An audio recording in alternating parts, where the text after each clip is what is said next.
Muito bem, meus caros. É um prazer estar aqui para um novo vídeo. E antes de entrar no nosso assunto de hoje, quero lembrar a todos vocês que há mais ou menos 15 dias eu abri inscrições para 2 cursos: o Bases da Criação Literária e o Conto, Teoria e Prática. E eu vou deixar aqui na descrição do vídeo o link para a página em que vocês podem verificar os temas das aulas e todas as outras informações. Mas é importante lembrar que só neste semestre eu estou oferecendo um desconto de quase 30% para quem se inscrever nos 2 cursos. E uma outra questão importante: a inscrição garante que você tenha acesso ilimitado aos 2 cursos. Tá certo? Muito bem. Mas vamos ao tema do nosso vídeo. Eu costumo dizer aos meus alunos, e também a todos que me pedem conselhos sobre como escrever, que um dos erros mais comuns que o escritor pode cometer, um erro não só comum, mas grave, é não prestar atenção na realidade à sua volta.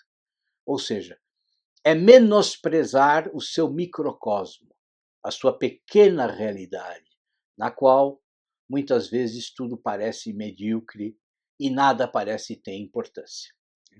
Eu, inclusive, costumo contar a história do aluno que virou para mim e disse: professor, eu quero escrever, mas eu quero escrever sobre a Batalha de Lepanto, sobre as cruzadas, sobre as guerras púnicas, sobre as grandes descobertas marítimas. E eu quero escrever sobre esses temas porque a minha vida, aqui na cidadezinha em que eu moro, a minha vida é completamente desinteressante. Aqui não acontece nada digno de ser contado. E, na verdade, ele completou: aqui nunca acontece nada. E eu respondi para ele que, claro, ele poderia aí escrever sobre todas essas batalhas, sobre todas as aventuras, mas que isso iria exigir dele uma pesquisa tremenda, iria exigir talvez anos de pesquisas. E pesquisas que talvez até obrigassem ele a viajar para visitar bibliotecas, para visitar museus, e que talvez ele até pudesse fazer tudo isso sem nenhum problema, mas que eu achava que ele cometia um grande erro desprezando o que estava próximo dele. Por quê? Porque o drama do ser humano, a complexidade da existência humana, bom, esse drama está em todos os lugares, em todas as situações. E lembrei para ele, inclusive, o que o Flaubert dizia, que há uma parte de todas as coisas que continua inexplorada, que até nas coisas mais triviais, mais simples, existe algo que ainda é desconhecido. Ou seja, dizendo de outro modo, o que faltava a esse meu aluno era a disposição de olhar de maneira atenta para o cotidiano, para o microcosmo dele. Se ele prestasse atenção, ele certamente encontraria histórias interessantes ou, quem sabe, até incríveis para contar. É claro que esse tipo de comportamento mostra também uma relativa insegurança, ou pelo menos uma incerteza em relação ao valor dos nossos pensamentos e da nossa forma de observar a realidade. E é compreensível que seja assim. Por quê? Porque nós não somos educados para dialogar com nós mesmos, no silêncio, na solidão. A escola, a família, elas raramente preparam para a vida intelectual, para uma vida mais introspectiva. Ao contrário, a família, a escola, elas estão sempre nos impulsionando para o que está fora de nós. E nós passamos aí a infância e a juventude sendo treinados principalmente para a vida pública. É claro que se nós não somos educados para o diálogo interior, para o diálogo com o nosso próprio eu, bom, é evidente que vai ser sempre difícil vencer a timidez ou vencer a resistência daquela parte do nosso eu que está sempre duvidando de nós mesmos, duvidando da nossa capacidade de ter um olhar pessoal a respeito da vida, a respeito das outras pessoas. Bom, e essa insegurança, ela acaba se refletindo num comportamento que muitos de nós ainda têm. Né? O comportamento de acreditar que só os intelectuais referendados pela mídia, só eles é que podem refletir e dar a sua opinião a respeito de tudo o que acontece. Ou seja, muitos de nós introjetaram esse complexo de inferioridade.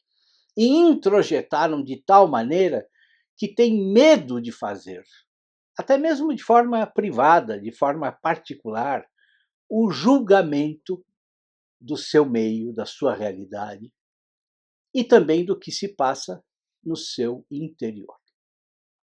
Bom, mas aí você pode virar para mim, e dizer: tá certo, professor, mas como eu posso saber se o que eu penso, se o que eu tenho a dizer é relevante, se tem alguma importância?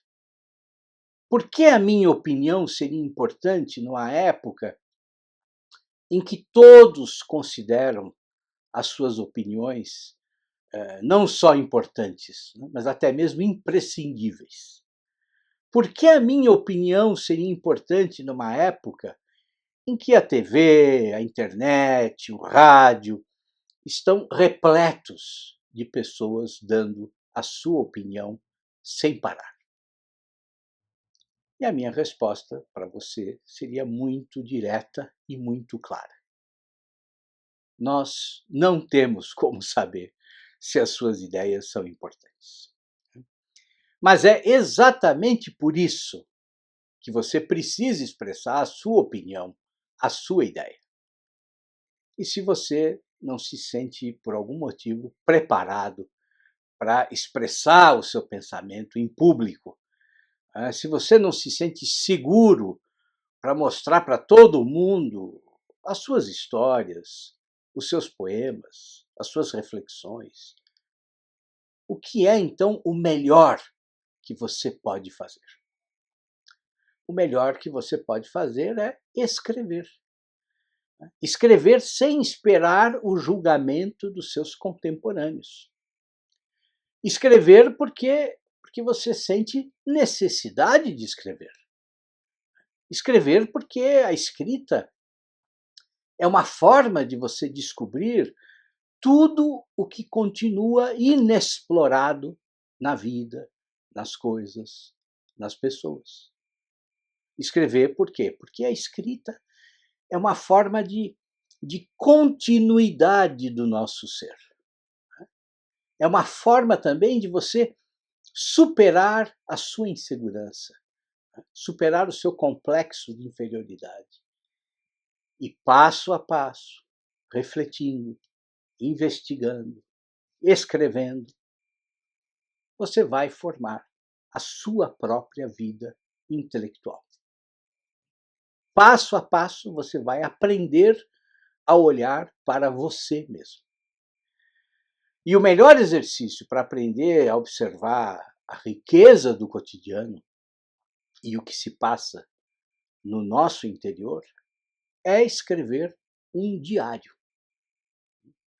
Quando eu falo para os meus alunos sobre a importância de se manter um diário, eu percebo que alguns dão um sorrisinho assim meio irônico, como se eu estivesse dizendo que eles precisam aí comprar um caderno de capa de madrepérola, né, ou cor-de-rosa, e começar o texto todos os dias com aquela frase clássica, né, das historinhas românticas. Meu querido diário, hoje eu visitei o meu jardim e as flores estavam lindas. Mas não é nada disso, né? Apaguem essa imagem falsa da cabeça de vocês. O diário é um gênero literário tão nobre quanto qualquer outro. Tão nobre quanto o romance, tão nobre quanto o conto. E num diário nós registramos, sem dúvida, sentimentos, decepções, alegrias, mas principalmente reflexões, fatos do dia a dia, comentários sobre a vida. Desculpem. Sobre a nossa interação com as pessoas, enfim, a forma como o nosso eu se relaciona com todos os aspectos, com todos os elementos da vida. E se o diário não é comum na cultura brasileira, bom, isso mostra só o quanto nós não temos o hábito de refletir e de dar importância para a nossa vida interior. Num país complexo como o Brasil, de culturas tão diferentes, de instituições frágeis e de história mal estudada, diaristas inteligentes que buscassem inspiração, por exemplo, no diário íntimo do Amiel, né, ou no diário do Samuel Pepys, né, ou no Zibaldone, do Leopardi. Bom, eles ajudariam enormemente a compor um amplo painel da sociedade, da política, da literatura, da nossa intimidade, né, da vida cotidiana. E as gerações futuras utilizariam esses diários para conhecer as suas raízes, para ampliar as suas reflexões e também para perceber que o homem, no fundo, é sempre o mesmo, né? E que, sob determinados aspectos, não há nada de novo sob o sol. Mas há outros motivos, né, igualmente importantes para você manter um diário. Né? Um diário privado, que só você lê. Né? Por exemplo, o diário, antes de tudo, é uma forma de refletir sobre os nossos problemas, sobre os limites que a vida impõe para todos nós. Então, ele é um exercício de autoconhecimento. Por quê? Porque ali, naquelas páginas, você faz o retrato da sua vida interior, né, das suas aventuras interiores. Escrever um diário também vai servir para despertar a sua autoconfiança. Né? Pense que todos os dias você vai estar ali, livre, diante da página em branco. Vai estar livre para julgar os homens do seu tempo e julgar também a você mesmo, né? Sem pudor, sem qualquer tipo de censura. E claro, isso também não deixa de ser uma forma de higiene mental. Né? Agora veja, como não há uma forma pré-determinada para se escrever um diário, você pode lançar no papel, sem qualquer ordem, pensamentos, desejos, preocupações, dúvidas, angústias. Tudo cabe ali. Até o valor das propinas que por acaso você receba no seu trabalho, você pode colocar. Né? O diário também é uma das melhores maneiras para você aprimorar a sua técnica de escrever. Porque você sabe, eu já disse isso aqui, só há duas formas de aprimorar a escrita: lendo e escrevendo. Então, o diário permite que você exercite a precisão da sua linguagem, do seu estilo. Você também pode refletir num diário sobre o próprio ato de escrever, sobre as angústias que você experimenta para tentar expressar por escrito as suas ideias. Vejam, por exemplo, o Diário do Kafka, que tem passagens extraordinárias em que ele conta como ele se sentia derrotado pela linguagem, como ele lutava todos os dias para conseguir se expressar. Escrever um diário também pode servir para você acumular ideias que no futuro você pode utilizar em outros textos. Por exemplo, vejam os diários do Edmund Wilson. Ali tem ideias que depois ele desenvolveu em contos, em ensaios. E se não fossem as informações, um outro exemplo, que o James Boswell reuniu no seu diário, ele nunca teria conseguido escrever a biografia do Samuel Johnson, né? Que até hoje essa biografia é o paradigma do gênero biográfico. Mas você também pode registrar no seu diário a vida política, né? Pode fazer isso, inclusive, sob a ótica da intimidade.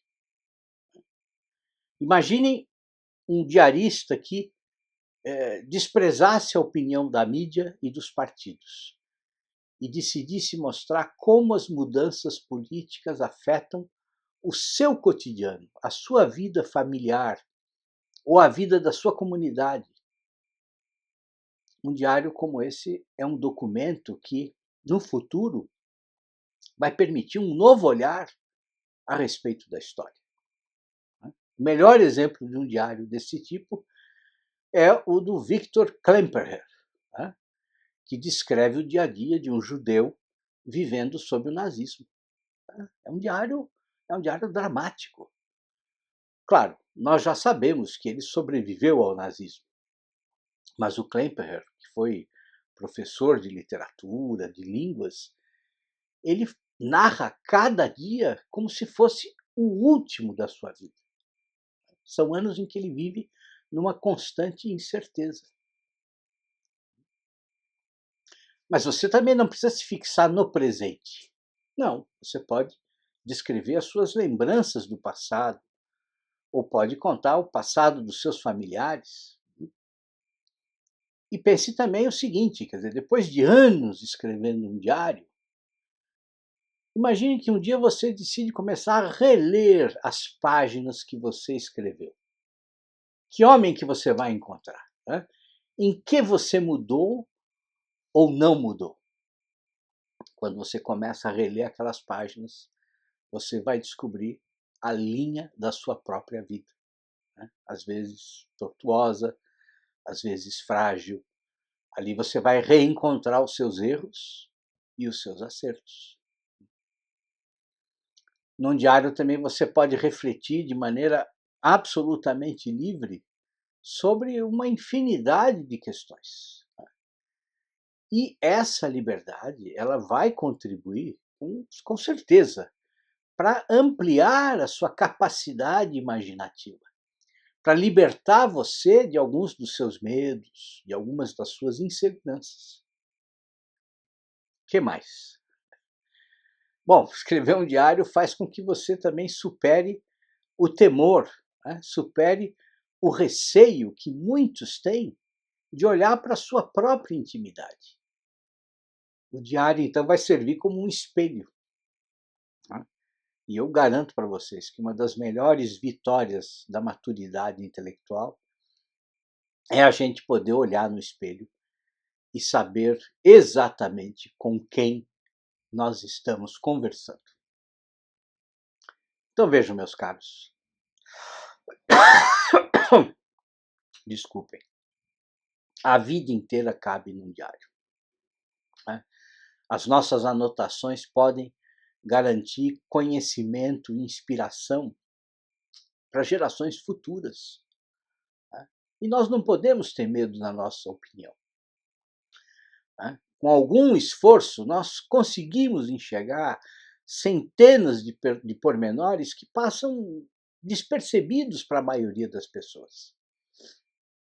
E 10 anos escrevendo um diário, bom, imagine, pode se converter, esses 10 anos podem se converter num relatório perturbador, né, da vida, da nossa vida de todos os dias.